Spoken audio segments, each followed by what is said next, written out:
देख लीजिए बिस्फी में कोई भी मामला हो, वहाँ जो 10 साल एमएलए रहे, विपक्ष में भी हैं, मौजूदा राज्यसभा सांसद हैं, बेटा को चुनाव की तैयारी करवा रहे हैं, लेकिन किसी भी एक मुद्दे पर नहीं बोल रहे हैं। आप देख लीजिए सौथू का मामला हो, फुलपरास का मामला हो, या बासोपट्टी कब्रिस्तान का मामला हो, कोई मामले पे इस मुद्दे को, इस लड़ाई को लड़ रही है। हम डीएम से भी मिले, मंत्री से भी मिले, अल्पसंख्यक आयोग से भी मिले, और इंशाअल्लाह एमआईएम पूरी मजबूती के साथ इस लड़ाई को लड़ेगी और वहाँ पर अल्पसंख्यक विद्यालय बनवा कर रहेगी। शिक्षा का मामला ले लीजिए, हॉस्पिटल का मामला ले लीजिए, कॉलेज का मामला ले लीजिए, एक भी डिग्री कॉलेज नहीं है। सड़क इतनी बदहाल है कि पूछिए मत। आप छछुआ गांव चले जाइए, छछुआ गांव में यकीन के साथ हम कह रहे हैं राग जो हो गया पुराना राग हो गया। आप लोग जान गए हैं कि बीजेपी की बी टीम कौन है। आप लोकसभा चुनाव में देख लीजिए, स्टेज से तेजस्वी यादव ने बोला कि या तो राजद को दो या भाजपा को दो। जो भाजपा के लिए खुल के वोट मांग रहा है, तो इससे ज्यादा आप क्या जाहिर कीजिएगा अपने आप को। इसलिए राग पुराना हो गया। आप कभी कांग्रेस को बोल रहे हैं, वो केजरीवाल को बोल रहा है। बिस्फी के आवाम से यही गुजारिश करना चाहते हैं कि आपने आज़ादी के बाद से सबको मौका दिया है, कांग्रेस को, राजद को, सबको एक मौका दिया है। एमआईएम आपकी लड़ाई लड़ने आई है। अगर आप किसी और पार्टी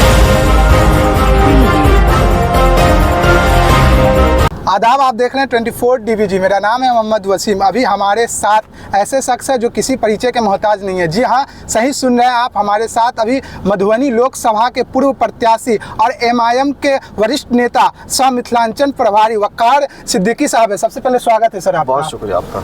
क्या कुछ तैयारी है इस मरतबा? चुनावी वर्ष 2025 को देखा जा रहा है, एमआईएम का क्या कुछ तैयारी है बिहार में? मिशन 2025 के तहत पिछले 3 महीने से हम लोग गांव-गांव, मोहल्ला-मोहल्ला, हर विधानसभा घूम रहे हैं, लोगों को पार्टी से जोड़ रहे हैं। पार्टी का जो क्राइटेरिया है कि मिनिमम 5000 मेंबर बनाना है, उसको पूरा कर रहे हैं और अल्हम्दुलिल्लाह लोग हमारे साथ आ रहे हैं। अच्छा, एक तरह से देखा जाए तो आप मिथिलांचल प्रभारी है, मिथिलांचल पे आपका, पूरे मिथिलांचल पे आपका एक तरह से नज़र है, और ख़ास करके आप बिस्फी विधानसभा आता है, और एक बिस्फी विधानसभा को कहा जाता है कि मुस्लिम बहुल इलाका है, उस पर आपकी अच्छी खासी पकड़ है। क्या कुछ तैयारी है बिस्फी विधानसभा पे? देखिए, पूरे मिथिलांचल में अल्हम्दुलिल्लाह हम लोग तैयारी कर रहे हैं। जैसे प्रभारी हम, आपने बताया कि प्रभारी हैं हम, तो प्रभारी होने के नाते हमारी जिम्मेदारी है कि पूरे मिथिलांचल को हम मजबूत करें। साथ में बिस्फी पे हम ज़्यादा मेहनत कर रहे हैं, क्योंकि आप बिस्फी के लोकल हैं। बिस्फी के लोकल हैं। इंशाल्लाह वहाँ जो लोग हमारे साथ और ज़्यादा जुड़ रहे हैं, वहाँ की लड़ाई हम लड़ रहे हैं। आप देख लीजिए कि बिस्फी में कोई भी मामला हो, वहाँ जो 10 साल एमएलए रहे, विपक्ष में भी हैं, मौजूदा राज्यसभा सांसद हैं, बेटा को चुनाव की तैयारी करवा रहे हैं, लेकिन किसी भी एक मुद्दे पर नहीं बोल रहे हैं। आप देख लीजिए सौथू का मामला हो, फुलपरास का मामला हो, या बासोपट्टी कब्रिस्तान का मामला हो, कोई मामले पे बिस्फी के जो सांसद हैं, अभी राज्यसभा सांसद हैं, एक मामले पे सामने नहीं आ रहे हैं। तो बिस्फी की आवाम फिर आपके साथ क्यों खड़ी रहेगी? बिस्फी की आवाम विकल्प तलाश रही थी। अल्हम्दुलिल्लाह एमआईएम एक मजबूत विकल्प के साथ मिली है और लोग जुड़ रहे हैं। अच्छा, एक तरह से देखा जाए तो अभी जो आवासीय विद्यालय जो नीतीश कुमार का योजना था, तो जो वहाँ के स्थानीय विधायक हैं, उनके विरोध करने के बाद वो काम रुक गया है। हालांकि वहाँ और भी दीगर मुस्लिम चेहरा है, और एक तरह से राज्यसभा सांसद फयाज साहब, वो इस पर कुछ तरह अपनी टीका टिप्पणी से बच रहे हैं। क्या कुछ कहिएगा इस पर? देखिए, जिस तरीके से नीतीश कुमार की एक बहुत अच्छी योजना है कि अल्पसंख्यक विद्यालय बनाया जाए।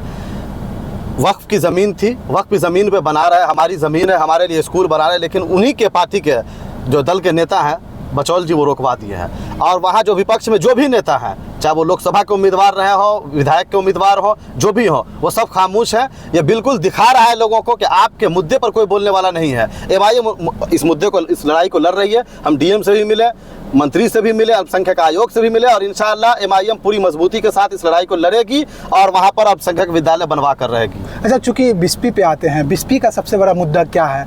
बिस्फी का मुद्दा ही मुद्दा है। एक दो जख्म तब ना बताएं। आप शिक्षा का मामला ले लीजिए, हॉस्पिटल का मामला ले लीजिए, कॉलेज का मामला ले लीजिए, एक भी डिग्री कॉलेज नहीं है। सड़क इतनी बदहाल है कि पूछिए मत। आप छछुआ गांव चले जाइए, छछुआ गांव में यकीन के साथ हम कह रहे हैं कि आप कार से डायरेक्ट नहीं जा सकते हैं, आपको उतर कर जाना पड़ेगा। ये हाल है। छछुआ से ले लीजिए, परसौनी से जो आप इस तरफ अरेर की तरफ जाते हैं, वो रास्ता देख लीजिए। एक एक गांव में, जिस गांव में चलिए आप, किसी दिन मेरे साथ चलिए, ऑन कैमरा हम आपको दिखाएंगे किस तरीके सड़क बदहाल है। लेकिन जो वहाँ आप सांसद फंड है, भाई कहाँ गया आपका सांसद फंड? विधायकी दौर में आपने क्या किया वो दिखाइए, व्हाइट पेपर जारी कीजिए। आप एक रोड बनवा रहे हैं, भाजपा के सांसद हैं, भाजपा के सांसद है, लेकिन विपक्ष भी तो कहाँ है? भाजपा का सांसद तो हमको कहते हैं कि पूरे बिहार में सबसे निकम्मा और नकारा है।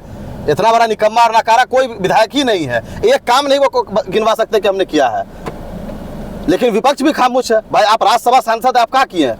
आपको सड़क बनवाना चाहिए, आपको हॉस्पिटल बनवाना चाहिए, आपको डिग्री कॉलेज भी एक नहीं है। हमारी बेटियां दरभंगा और मधुबनी जा रही है, क्यों जाएगी भाई? आप किस लिए लोग नेता चुनता है कि आप उसके जन जन की सेवा कीजिए, लेकिन आप कहीं नज़र नहीं आ रहा है। चूँकि एक तरह से देखा है तो बिस्फी में लगातार एक तरह से फयाज साहब का दबदबा है, एक तरह से पकड़ अच्छी खासी थी, उसके बावजूद वो सीट हार जाना, और उसके बाद आप 25 में भी तैयारी कर रहे हैं, हो सकता है उनके बेटा चुनाव लड़े। देखिए कोई पकड़ नहीं है, लोगों के पास विकल्प नहीं था, इसलिए भाजपा का डर दिखाकर ये लोग वोट लेते रहे। लेकिन अल्हम्दुलिल्लाह अब एमआईएम मजबूत विकल्प के रूप में नजर आई है सामने, और लोग जुड़ रहे हैं और पूरी मजबूती के साथ हम लोग चुनाव लड़ेंगे। अब उनका बेटा है या राजद किसी को टिकट दे, वहाँ का मुसलमान 10 साल 15 साल 20 साल ठगा महसूस कर रहा है अपने आप को, अब वो उसके साथ नहीं जाएगी। एमआईएम के साथ लोग आ रहे हैं और इंशाल्लाह एमआईएम इस बार वहाँ से मजबूती के साथ चुनाव लड़ेगी और जीतेगी। अच्छा, एक आखिरी सवाल आप पे, तो फिर अगर आप आ रहे हैं चुनाव लड़ रहे हैं, लेकिन आप पे एक आरोप लगा के फिर आपको बैकफुट पे धकेल जाएगा कि बीजेपी के लिए काम करते, बीजेपी का बी टीम है। देखिए ये राग जो हो गया पुराना राग हो गया, अब लोग जान गए हैं कि बीजेपी की बी टीम कौन है। आप लोकसभा चुनाव में देख लीजिए, स्टेज से तेजस्वी यादव ने बोला कि या तो राजद को दो या भाजपा को दो। जो भाजपा के लिए खुल के वोट मांग रहा है, तो इससे ज्यादा आप क्या जाहिर कीजिएगा अपने आप को। इसलिए ये राग पुराना हो गया। आप कभी कांग्रेस को बोल रहे हैं, वो केजरीवाल को बोल रहा है, वो राजद को बोल रहा है, कोई जनसुराज को बोल रहा है, ये सब नहीं चलेगा। आवाम समझ चुकी है, आवाम पढ़ी लिखी है, इसलिए अब देख रही है कि कौन हमारे दुख में सुख में है, इसलिए आवाम उसके साथ खड़ी है। अच्छा, आखिरी सवाल, बिस्पी के जो स्थानीय लोग हैं, बिस्पी के जो जनता है, उनको क्या कुछ संदेश रहेगा? बिस्फी के आवाम से यही गुजारिश करना चाहते हैं कि आपने आज़ादी के बाद से सबको मौका दिया है, कांग्रेस को, राजद को, सबको एक मौका दिया है। एमआईएम आपकी लड़ाई लड़ने आई है। अगर आप किसी और पार्टी को टिकट वोट देते हैं तो वो पार्टी अपनी पार्टी की गुलामी करेगा, वो कैंडिडेट आपकी लड़ाई नहीं लड़ेगा। और एमआईएम को अगर वोट देते हैं तो एमआईएम के जो उम्मीदवार रहेंगे वो आपकी लड़ाई लड़ेगा, आपकी आवाज़ उठाएगा, सदन से लेकर सड़क तक वो आपके हर मसले पर खड़ा रहेगा। जैसा आपने देखा कि हमारे साथ अभी वक़ार सिद्दीकी साहब थे, इन्होंने अपनी बात को बेबाकी से रखा। आप देख रहे थे 24 दैनिक बिहार ग्रामीण न्यूज़। तब तक के लिए शुक्रिया। जय हिंद, जय बिहार।